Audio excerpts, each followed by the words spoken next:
Check tayo kung may itlog ang ating mga Rhode Island na manok.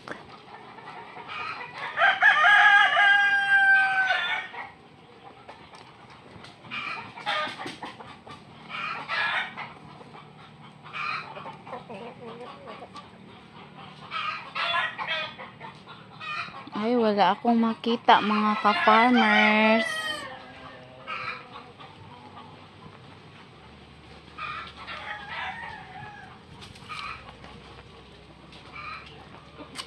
Kasi di ko kabisado kung saan sila mangingi. Ay, ito, merong itlog dito.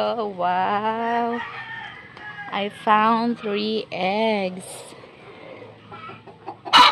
So, sa papa ko kasi itong mga manok, mga ka-farmers. Ay, kaya lang, wala siya ngayon.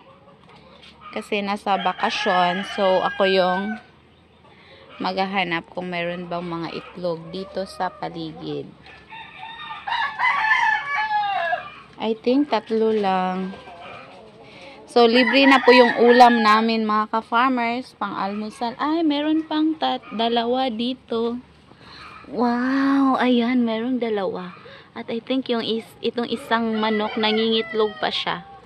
Kunin lang natin. Okay. Sarap sa feeling po yung naghahanap lang tayo ng mga itlog sa lupa. Wala akong dalang lalagyan.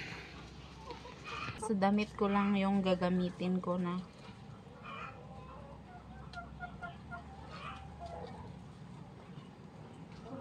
Ayan.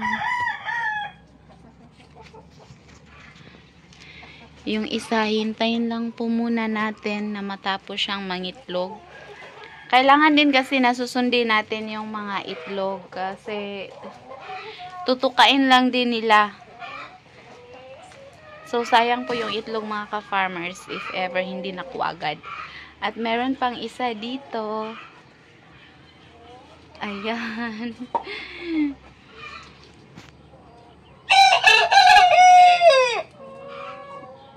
Agay. Aray, nahihirapan ako. Ay. Ganito lang pala.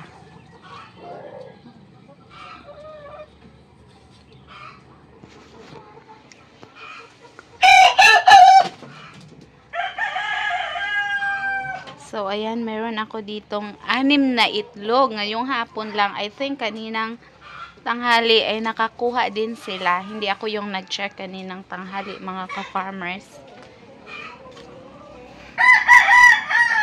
I-check natin sa ibang lugar. Ang sarap sa feeling na naghahanap na. Ayan, meron pang isa dito. Ayan. Wow.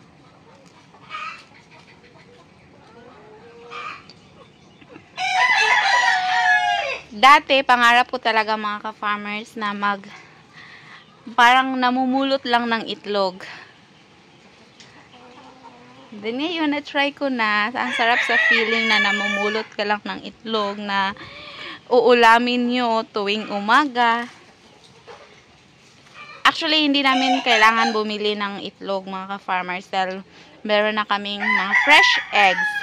So, galing sa aming Rhode Island ng mga manok. Ayan, i-check natin sa lugar dito. Malaki-laki din kasi itong area mga ka-farmers na ayan, meron ito isa nangingitlog pa. Ayan. Black Australorp po yan mga ka-farmers. Basta yung mga itim, Black Australorp. Then yung mga red, yan po yung mga Rhode Island. So, yan lamang po muna sa ngayon. Thank you for watching mga ka-farmers. Have a great day!